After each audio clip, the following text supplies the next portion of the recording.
For the last 13 years, there's been only one group responsible for certifying equipment, and that's the United States Association of Pickleball, the USAP.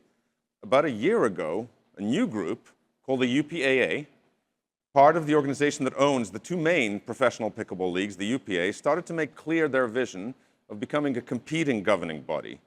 These two organizations have almost identical equipment rules, except not quite. However, their fee structure and their way of doing business is dramatically different. So why did this happen? Well, that's the purpose of this panel.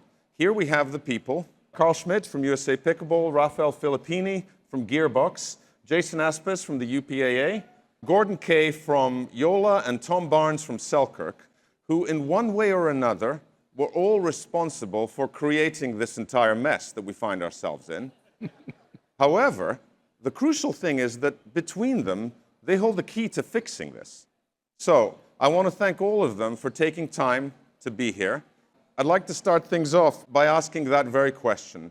Why are there two governing bodies? I don't view us as a governing body of pickleball. We are the governing body of our own entities at the professional level. For the last 4 or 5 years, we've been using USAP as the governing body. But we realized that we were having to put a layer on top of that, testing on site to ensure fairness. The rules simply weren't good enough for what we were trying to achieve. And so we ended up doing it ourselves. As a matter of principle, I don't have an issue with there being both a USAP standard and a UPA standard. We made a very intentional decision to launch a UPA standard paddle and a dual certified paddle because we recognize that there are 20 million people out there who may want to play with the Pro 4 paddle. We also recognize our professional players who want to play to a higher standard, which is what the UPA created. Hang on a sec. The two particular standards you're talking about have a difference in your paddles, the ones you just released, of 15 microns. It's the same paddle. Yet, as I mentioned in my intro, the fee structure and the manner of doing business of the two different, let's call them certification organizations, if we're not going to call them governing bodies, are drastically different. Even if the technical side was perfect, the organizational side is absurdly imperfect.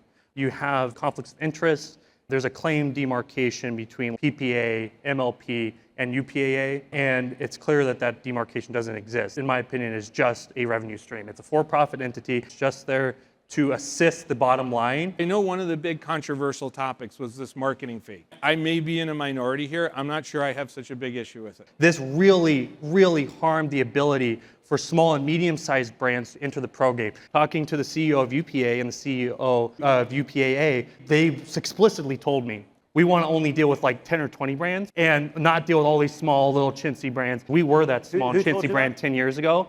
And the idea to like limit competition through ancillary fees that are particularly targeted to harm smaller brands. This is a professional sport.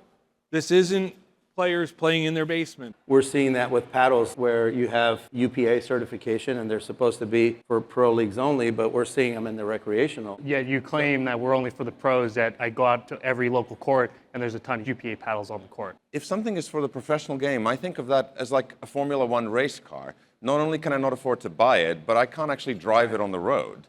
The thing about the professional standard of paddles is it's not really a professional standard, because it's a standard that consumers want to buy and will buy if it's available. The reality is that people want to play with what the pros play with. By that logic, this standard is not about pro play. This is about selling paddles. But isn't the beauty of pickleball that I can watch Ben Johns win another cup and then go out and buy that paddle? It is the beauty of pickleball, but that walks you right into the issue that we were talking about before, which is this is not about pro play, it's about selling paddles. Right now, there's two standards because we're only doing the pro game. You cannot say you're just for the pros if it's heavily focused mostly on the amateurs. It's not heavily focused on It is on selling paddles. That is amateurs. It is not. Pros don't buy paddles.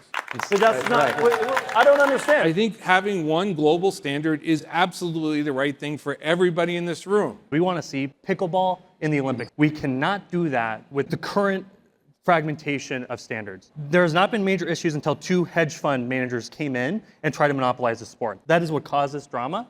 We do not want to go the way of racquetball and to be crushed via conflicts of interest and infighting and literally regulatory capture. We have to unify and go in one direction. That cannot happen if the intention of the investor is just to make money by whatever means necessary that will crush our sport And that is an existential threat to our sport. The biggest threat to our sport right now is literally private interest putting the industry in the wrong direction. All right, on that note, we do have to wrap it up. Thank you, everyone. Thanks to the speakers. Thank you guys for listening. Thank you, RacquetX.